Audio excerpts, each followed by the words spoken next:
उनकी ये स्टेटमेंट के बानी ने कहा बात करो डील नहीं करो, क्योंकि मैं डील नहीं करने वाला, ना डील मेरा काम है। बात तो बात फिर क्या करे? हाँ, ये क्या बात क्या करेगा? बात ये करेगी जी आप खान को छोड़ दें।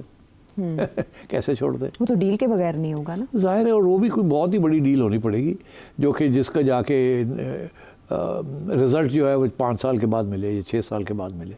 अभी तो जो चीज़ नज़र आ रही है वो तो यही नज़र आ रही है कि ये हाइब्रिड सिस्टम जो है, अगर आपका ख्याल है कि अगले साल ख़त्म हो जाएगा तो ये गलतफहमी है। ये तो शायद 4-5 साल और चले जिस तरीके से सूरत हाल है। तो क्या खान साहब जेल में इंतज़ाम करेंगे या बाहर निकल के माफ़ी मांगेंगे? सवाल ही पैदा नहीं होता। तो इसलिए ये लॉलीपॉप है। आओ जी आओ बात करो। आप देखें ना, ये जो अमेरिका से लोग बुलाए हैं, ये बुध को किससे मिलने जा रहे हैं आज़म स्वाति साहब? पता नहीं किसको मिलने जा रहे हैं, कोई होगा कर्नल टाइप। मुझे लगा वो डेलीगेशन जिसकी आप बात करने वाले। हाँ, तो मतलब लिखे वो भी तो हो गए ना यहाँ। उसकी जो खबरें आई हैं वो यही आई हैं ना कि उन्होंने आगे से कहा कि कोई ऐसे काम करें जिस आप ये बंद करें, ये बंद करें, ये बंद करें, फिर उसके बाद फिर मिलेंगे, देखेंगे एतमाद कुछ बना कि नहीं बना, फिर देखेंगे। उन इस्टेब्लिशमेंट की तरफ से तो कोई वादा नहीं है किसी किस्म का। इनसे कहा जा रहा है कि आप ये बंद करें ना, ये बंद करें ना, ये बंद करें, कॉन्फिडेंस बिल्डिंग मेजर्स आप करें ना। मतलब इनके बस की बात नहीं है, इनके हाथ में ही नहीं है पार्टी। हाँ। खान अंदर है, खान बाहर निकल नहीं रहा है, और वो बाहर नहीं निकलेगा तो वो किसी किस्म का कोई चीज़ बंद नहीं करेगा। वो एक काउंटर प्रेशर चलेगा, टॉक फाइट, वो तो उसकी पुरानी स्ट्रैटेजी है। तो अब एस्टैब्लिशमेंट भी लॉलीपॉप दे रही है। अच्छा ठीक है, टॉक फाइट। तो I don't think this is going to go anywhere. अच्छा, जब भी किसी की पीटीआई में बात होती है तो कहा जाता है कि वो कॉम्प्रोमाइज़ है, बल्कि पीटीआई में तो हर कोई एक दूसरे को यही लेबल कर रहा होता है। क्या आज़म स्वाति साहब इमरान खान साहब के साथ फेयर है? I don't know this, but I can tell you one thing. आज़म स्वाति साहब की रेपुटेशन इतनी अच्छी नहीं है। अमेरिका से जब ये छोड़ के आए थे तो बड़े इनके ऊपर इल्ज़ाम थे, और केपी के अंदर भी बहुत से इल्ज़ाम थे इन पे। और ख़ान को पता है कि इनकी कोशिश यही रही है कि इस्टेब्लिशमेंट के करीब रहें। पहली इस्टेब्लिशमेंट के तो करीब थे ना, तो ख़ान खुद करीब था जी। उस वक्त तो खान सबसे ज़्यादा करीब था। तो आंखों के तारे थे। तो ये जो है, ये मेरा नहीं ख्याल इनकी कोई ख़ास अहमियत है। ये बनाने की कोशिश कर रहे हैं। देखिए ना, एकदम आसमान से गिरे हैं और आके टेलीविज़न के ऊपर हर रोज़ बैठे हुए हैं, तो उनका तो बन रहा है ना परसोना। मगर मैंने देखा है पहले भी वो लोग आते थे टीवी के ऊपर बैठ जाते थे, 10 दिन उनका टीवी वही चलती रहती थी, 11वें दिन गायब हो जाते थे। उनका कोई बात निकलती नहीं थी। बबल। तो टीवी वाले तो चाहते हैं कि कोई बात करे, कंट्रोवर्शियल सी ले आए, उनको थोड़ी सी बात करे, प्रोग्राम चले, and so on and so fourth.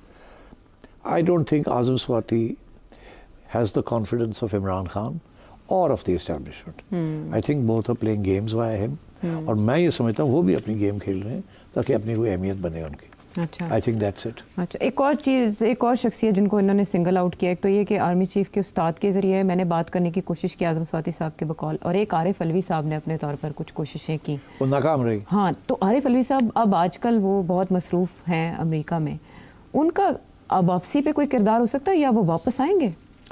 वापस तो आएंगे जो वहाँ पर एफर्ट्स कर चुके हैं उसके बाद भी आएंगे। हाँ आएंगे वो। अच्छा, उनके ऊपर क्या इल्ज़ाम है? कोई इल्ज़ाम नहीं। इंटरव्यूज़ वगैरह उन्होंने ऐसे देंगे और भी देंगे, कोई ऐसी बात नहीं है। Is been an ex president, उनको हाथ लगा के जेल में डालना is not an easy thing. एक बहुत बड़ा प्रोपेगेंडा कू बन जाता है। मगर so Arif Alvi is not under any threat.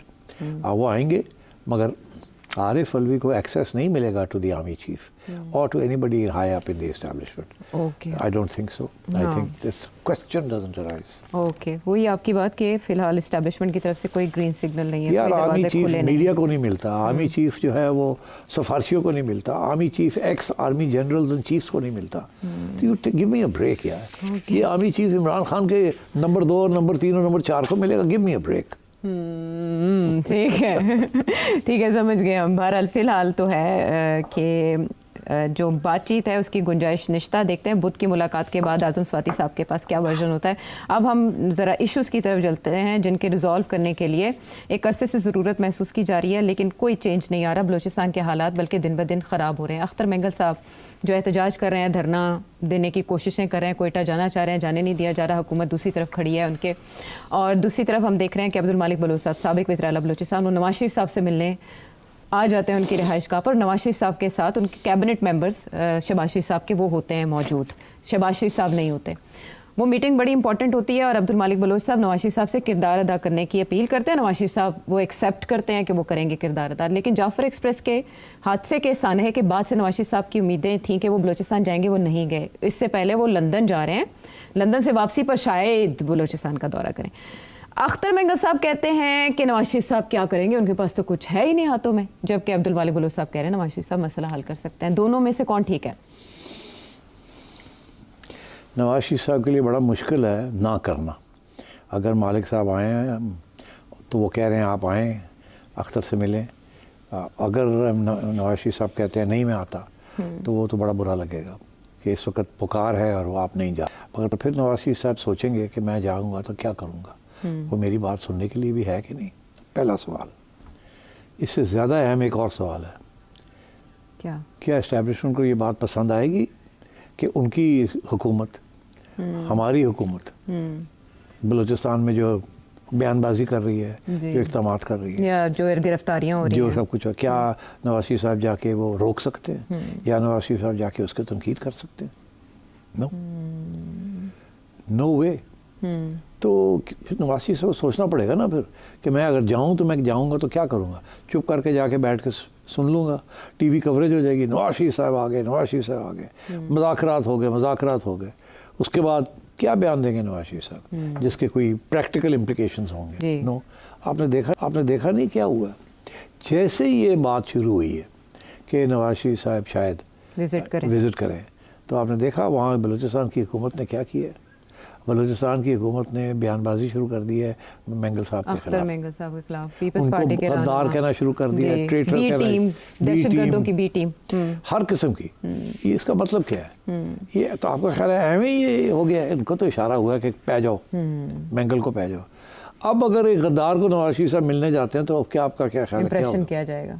तो ये पीपल्स पार्टी की गवर्नमेंट है ना वहाँ, और पीपल्स पार्टी को पता भी नहीं है उनकी गवर्नमेंट कर क्या रही है, क्योंकि ये जो सेंटिमेंट वहाँ हो रहा है ये बिलावल भुट्टो का सेंटिमेंट नहीं है, ये शहरी रवान का सेंटिमेंट नहीं है, ये पीपल्स पार्टी के प्रोग्रेसिव लोगों का सेंटिमेंट नहीं है। तो अगर ऐसी बात है तो वहाँ जो लोग इकट्ठे किए हुए जो कहते हैं कि हम पीपल्स पार्टी के हैं, तो जरदारी साहब ने ख़रीद के लोग वहाँ रखे हुए हैं। वहाँ तो कोई ऐसे आइडियोलॉजिकल पीपीपी वाले लोग नहीं हैं, ये तो वो लोग हैं जिनको पैसे दे के अपनी तरफ लेके आया गया है, और वो तो उनका अपना एक छोटा सा वोट बैंक है, देर ऑल इंडिपेंडेंट्स। वो अब पीपल्स पार्टी की गवर्नमेंट बन गई है वहाँ। तो कल को यही लोग जो थे ये नून लीग की गवर्नमेंट भी बना सकते हैं, और बनाई भी है एक ज़माने में। यही काम होता है। तो इसलिए there is no single party there जो कि खुद ऑन इट्स ओन कर सकती है। ये सारे लोग घूमते फिरते रहते हैं।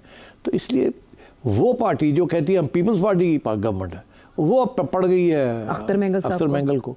तो अब आप देखेंगे नहीं कि बिलावल चुप होगा, शहरी रमान चुप होंगी, बेचारे क्या कहें? वो क्यों चुप है? मतलब आसिफ अली जरदारी साहब भी, बिलावल भी, शहरी क्या करेंगे? वो एस्टैब्लिशमेंट की वहाँ पार्टी के हाथ में, एस्टैब्लिशमेंट ने फैसला कर लिया कि ये लोग ठीक नहीं है।